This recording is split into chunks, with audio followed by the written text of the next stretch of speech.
हर हर महादेव, क्यों नहीं किया गंगापुत्र भीष्म ने विवाह। जब भीष्म का जन्म हुआ तो उनकी माता गंगा उन्हें अपने साथ लेकर स्वर्गलोक लौट गईं। गंगा ने अपने इस पुत्र का नाम देवव्रत रखा था।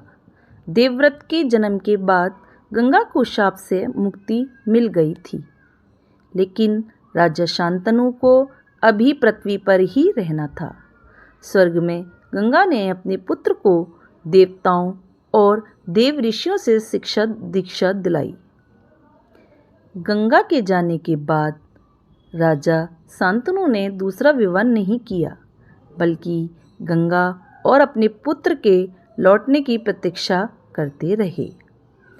फिर 16 साल बाद एक दिन गंगा प्रकट हुई और उनके साथ राजकुमार देवव्रत भी थे।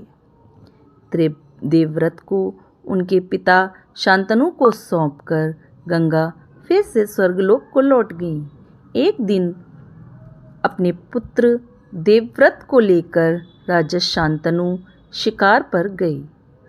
वहाँ शिकार करते करते शांतनु अपने पड़ाव से काफ़ी आगे निकल गए और देवव्रत पड़ाव पर ही रुके हुए थे। शांतनु ने रास्ते में एक जगह यमुना किनारे नाव के साथ एक अत्यंत सुंदर स्त्री को देखा, जिसे देखकर वे मंत्रमुग्ध हो गए। उस स्त्री का नाम सत्यवती था, जो स्वर्ग की अप्सरा थी, लेकिन एक शाप के कारण पृथ्वी पर जन्मी थी। राजा शांतनु ने सत्यवती के सामने विवाह प्रस्ताव रखा तो उन्होंने शांतनु से कहा कि विवाह के संबंध में आप मेरे पिता से बात करिए। शांतनु पहुँचे सत्यवती की कुटिया। राजा शांतनु अपने और सत्यवती के विवाह का प्रस्ताव लेकर उनके घर पर उनके पिता से मिलने पहुँचे। उनके पिता ने शांतनु के सामने शर्त रख दी कि वह अपनी पुत्री का विवाह शांतनु के साथ तभी कर सकते हैं जब वे यह वचन दे कि सत्यवती का पुत्र ही हस्तिनापुर का युवराज बनेगा। शांतनु ये वचन नहीं दे सकते थे, क्योंकि शांतनु अपने पुत्र देवव्रत को युवराज घोषित कर चुके थे। जब शांतनु इस शर्त को मानने के लिए तैयार नहीं हुए तो सत्यवती के पिता ने इस विवाह से इनकार कर दिया। देवव्रत को पता चला तो हुआ यह, शांतनु ने अपने दिल की बात किसी को नहीं बताई और खोए खोए रहने लगे। वह हर रोज़ यमुना के उसी किनारे पर जाते जहाँ सत्यवती बैठती थी और फिर पेड़ के पीछे छिपकर सत्यवती को निहारते रहती।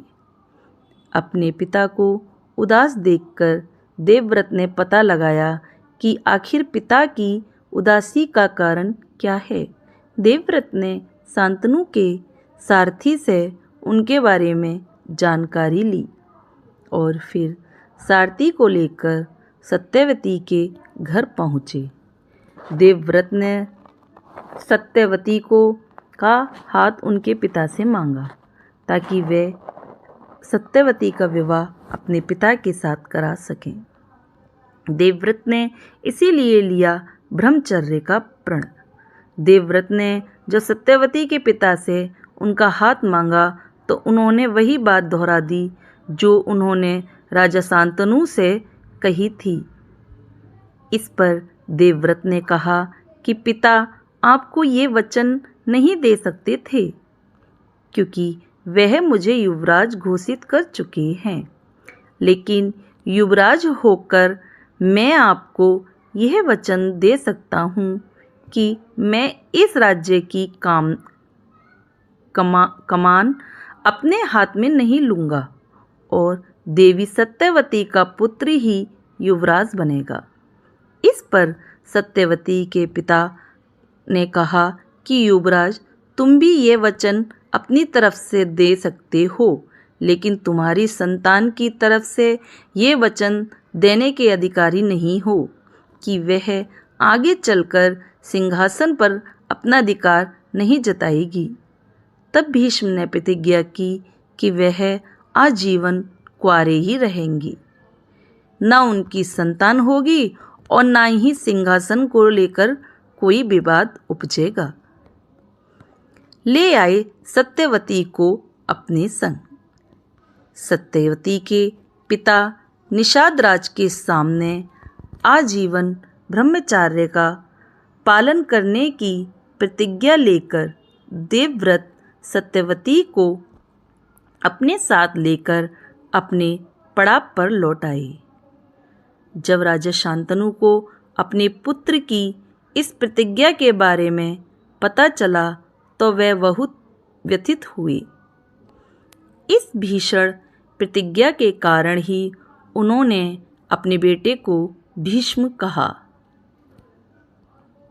फिर सत्यवती और शांतनु अपने पुत्र देवव्रत को भीष्म कहकर ही पुकारने लगे। तभी शांतनु ने अपने पुत्र भीष्म को ये वरदान दिया कि वह जब तक चाहेंगे जीवित रहेंगे, उन पर मृत्यु का कोई वश नहीं होगा और वह अपनी इच्छा से ही मृत्यु को प्राप्त होंगे। इस तरह गंगा और शांतनु के पुत्र देवव्रत से भीष्म कहलाए। पिता से प्राप्त वरदान के कारण भीष्म को महाभारत के महायुद्ध में बाणों की सैया पर लेटना पड़ा और पौत्र के हाथों वीर गति प्राप्त हुई। ये कहानी है हमारे महाभारत के महानायक की। दोस्तों, यदि वीडियो पसंद आए लाइक करें, सब्सक्राइब करना ना भूलें। धन्यवाद।